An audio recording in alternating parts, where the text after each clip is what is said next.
Hello, আসসালামু আলাইকুম guys. আমি একটা ইনকিউবেটর নিয়ে এসেছি। তো আজকে ডিম দিব। টোটাল ডিম নিয়ে আসছি 80 পিস দিব। আর আমি নতুন মানুষ, যারা ডিম ফোটান ইনকিউবেটরে। অনেক খামারি আছেন, অনেক ইনকিউবেটর ছোটোখাটো বানিয়ে নিজেই এই ডিম উৎপাদন বাচ্চা করেন, বাচ্চা ফোটান।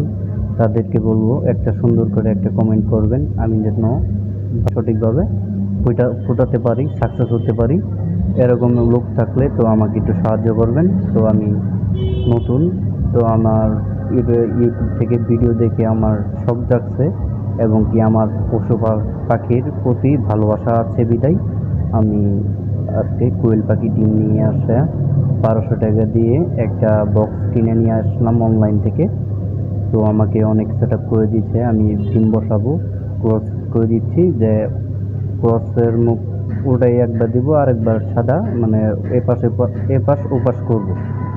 করে দেওয়ার নিয়ম আছে। আমাকে একটা লিস্ট দিয়েছে, লিস্ট দিছে মানে একটা কাগজ দিছে। এর মধ্যে সব পশু পাখির, হাঁস মুরগির ডিম কত ভোল্টে ফোটানো যায়, কিংবা কত ইয়ে মানে আর্দ্রতা রাখলে বাচ্চা নষ্ট হয় না, সব কিছু দেওয়া আছে।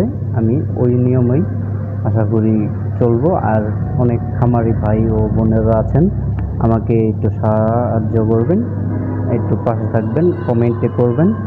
পাশাপাশি আমার ফেসবুক পেজটি ফলো দিয়ে রাখবেন, কোনো সময় বিপদ পড়লে আপনাদের যাতে আমি বলতে পারি। তো সাকসেস, সব দিন বসানো শেষ।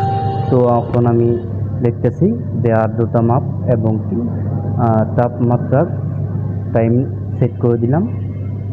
তখন আমার দেওয়া লাগবে 37.7 কিংবা 8 দিলে চলে। তো আমি বর্তমান 37ই দিচ্ছি, শুধু 59 দিচ্ছি। মানে 2 দিন পরে আর একটু সামান্য বাড়াবো, সকলেই